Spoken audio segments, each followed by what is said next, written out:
students.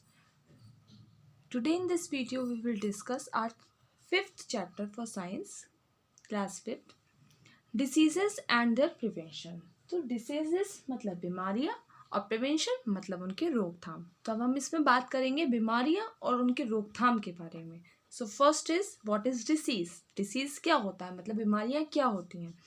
A condition in which the health of a person is affected in a way that is prevent the body or mind to function normally is called a disease. मतलब इंसान जैसे person, किसी भी person को वो condition जिसमें उसके health में इफेक्ट पड़ता है और वह बॉडी और माइंड के नॉर्मल फंक्शन नहीं कर पाता, उसे हम क्या बोलते हैं? डिसीजेस कहते हैं. ठीक है, फिर से सुनिए. वो पर्सन जैसे उसके माइंड में क्या हो जाती है, कोई डिसीज हो जाती है या फिर बॉडी में कोई डिसीज है, तो वो अपनी बॉडी में क्या कर पाता है? फंक्शन नहीं कर पाता है. जैसे आप बहुत टायर्ड फील करते हैं जब आपको बुखार हो जाता है, थकावट फील होती है, लेटे रहते हैं. वो किसकी वजह से? क्योंकि आपकी इम्यूनिटी पावर कमज़ोर हो जाती है, जिसकी वजह से आप खड़े नहीं हो पाते हैं और आप बीमारी नहीं झेल पाते हैं. So, many situations and circumstances in our surrounding affect our health and well-being and cause diseases. मतलब बहुत सारी परिस्थितियाँ ऐसी होती हैं जो हमारे आसपास, जो हमारे हेल्थ को अफेक्ट करती हैं. ठीक है, ऐसा होता है कि कभी हमारा आसपास का वातावरण हमारा अच्छा नहीं है, उसकी वजह से हम भी कभी कभी हम बीमार हो जाते हैं. बीमारियां तो कहीं से भी फैल सकती हैं, कभी गंदी चीज़ से, है ना, स्प्रेड होती हैं बीमारियां. टॉपिक है बच्चों हमारा communicable and non communicable diseases. Communicable diseases वो होती हैं जो फैलती हैं, नॉन कम्युनिकेबल डिसीजेस ना फैलने वाली. ठीक है, डिसीजेस आर 2 टाइप्स. जो डिसीजेस होती हैं मतलब बीमारियां 2 तरीके की होती हैं. एक तो कम्युनिकेबल डिसीजेस एंड एक होती है नॉन कम्युनिकेबल डिसीजेस. तो पहले हम बात करेंगे कम्युनिकेबल डिसीजेस. क्या होती हैं? Diseases that spread from a sick person to healthy person by direct contact or through air, water, food and insect bite are called communicable diseases or infectious diseases. मतलब क्या होता है यहाँ पर? जो डिसीजेस होती हैं वो किस तरीके से, जैसे बीमार कोई इंसान है, सिक पर्सन है, कोई बीमार इंसान है, और वो हेल्दी पर्सन मतलब स्वस्थ इंसान के पास अगर वो जाता है तो वो बीमारी क्या हो जाती है? उसको लग जाती है, क्योंकि वो कम्युनिकेबल डिसीजेस है, क्योंकि वो बीमारी फैलती है. और किस तरीके से फैलती है? कांटेक्ट कैसे होता है उसका? हवा के द्वारा, पानी के द्वारा, फूड भोजन के द्वारा, मच्छर काटने के द्वारा. जैसे आपको मच्छर ने काटा, अब वही मच्छर क्या हुआ, किसी हेल्थी पर्सन के ऊपर जाकर के बैठा तो उसको क्या कर दिया? उसने इन्फेक्ट कर दिया. ठीक है, उसको भी वो बीमारी हो गई. Diseases such as measles. Measles means होता है आपका खसरा. चिकन पॉक्स मतलब जो छोटी मात्रा होती है. रिंग वॉर्म मतलब दाद हो जाते हैं जो चेहरे पर या बॉडी पर. Are spread through direct contact with the infected person. ये क्या होते हैं? ये फैलने वाली बीमारियां होती हैं. अगर एक इंसान इससे लड़ रहा है, अगर स्वस्थ इंसान उसके पास चला जाएगा तो उस तक वो बीमारी ईजिली आ जाएगी. नेक्स्ट है cold fever, flu and tuberculosis are transmitted through air. जो कोल्ड फीवर होता है, सर्दी जुकाम, ये सब चीज़ें होती हैं वो किसके द्वारा होती हैं? हवा के द्वारा इधर उधर फैलती हैं. Malaria and dengue are spread through mosquito. ये मलेरिया आपने सुना होगा, जब मच्छर बहुत होते हैं तो मलेरिया होने लगता है, डेंगू होने लगता है. ठीक है, वो किसकी वजह से होता है? मच्छर के काटने की वजह से. Jaundice, cholera, typhoid are spread by the contaminated food and water. ये जो चीज़ें होती हैं जॉन्डिस, कॉलरा एंड टाइफाइड मतलब गलत तरीके का फूड या फिर गंदा फूड, शायद से बेकार हो चुका फूड, उसकी वजह से ये फैलता है, फूड एंड पानी की वजह से. यहाँ पे दिया हुआ है given here a few step you can adopt to prevent communicable diseases. ठीक है, आप इससे रोकथाम कैसे पा सकते हैं? कुछ स्टेप दिए हुए हैं, आपको उनको करने चाहिए. सी मेंटेनिंग हाइजीन. हाइजीन को किस तरीके से मेंटेन करेंगे? We can maintain hygiene by doing the following. हम किस तरीके से हाइजीन मेंटेन कर सकते हैं? फर्स्ट है हमारा ब्रशिंग और टीथ ट्विस अ डे. हमें दिन में 2 बार क्या करना चाहिए? ब्रश करना चाहिए. Taking a bath daily. रोज नहाना चाहिए. Cutting nails regularly. अपने नाखूनों को रोज साफ करना चाहिए. Wearing clean clothes. कैसे कपड़े पहनने चाहिए? साफ सुथरे कपड़े पहनने चाहिए. Washing hands before and after meals. अपने हाथों को खाना खाने से पहले और खाना खाने के बाद धोने चाहिए, ठीक है। Covering the mouth and nose while coughing and sneezing, यदि आपको खांसी या जुकाम है तो अपने माउथ को क्या करना चाहिए, कवर करके रखना चाहिए, ठीक है, और नाक को भी। कीपिंग द सराउंडिंग क्लीन, हमें अपने आसपास का वातावरण कैसे रखना चाहिए, साफ रखना चाहिए।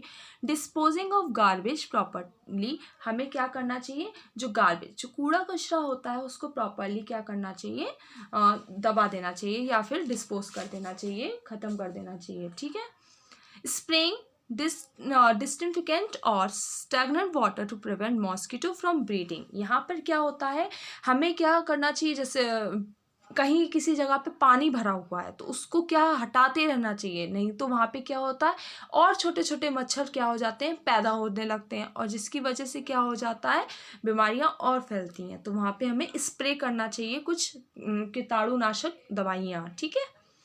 तो ये सब चीज़ें हमें मेंटेन करनी चाहिए अपने हाइजीन के लिए, इससे क्या होता है कि हमें अच्छा रहता है।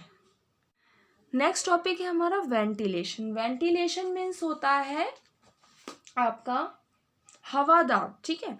Homes should be airy and well ventilated. Homes, जो घर होते हैं वो कैसे होने चाहिए, हवादार होने चाहिए, मतलब चारों तरफ से हवाएं आनी चाहिए, ठीक है, जिससे आप अपने आप को अच्छा फील करेंगे। यदि किसी बंद कमरे में बैठेंगे तो शायद आपको अच्छा फील नहीं होगा, वहीं अगर किसी अच्छे खुले जगह पे जब आप बैठते हैं तो आप अपने आप को अच्छा फील करते हैं। तो घर कैसे होने चाहिए, एयरी होने चाहिए, ठीक है। Doors and window allow fresh air and sunlight to enter the house, जो खिड़की और दरवाजे होने चाहिए उसमें से क्या होनी चाहिए, हवा आनी चाहिए अंदर, फ्रेश हवा जो होती है वो अंदर आए, ठीक है। और जो सूरज की किरणें होती हैं वो भी घर पर पड़नी चाहिए। They should be fitted with wire net to prevent insect from entering the house, यहाँ पर क्या करना चाहिए, जैसे कि जो खिड़की होती हैं वहाँ पर क्या नेट लगा देने चाहिए, मतलब जाली लगा देनी चाहिए, जिससे कि मच्छर क्या होते हैं घर के अंदर नहीं आ पाए, और ना मच्छर अंदर नहीं आएंगे तो बीमारी भी अंदर नहीं आएगी। है हमारा वैक्सीनेशन। वैक्सीनेशन मीन्स होता है टीका। वैक्सीनेशन आर ओरल ड्रॉप और injection given to person to develop immunity against certain diseases.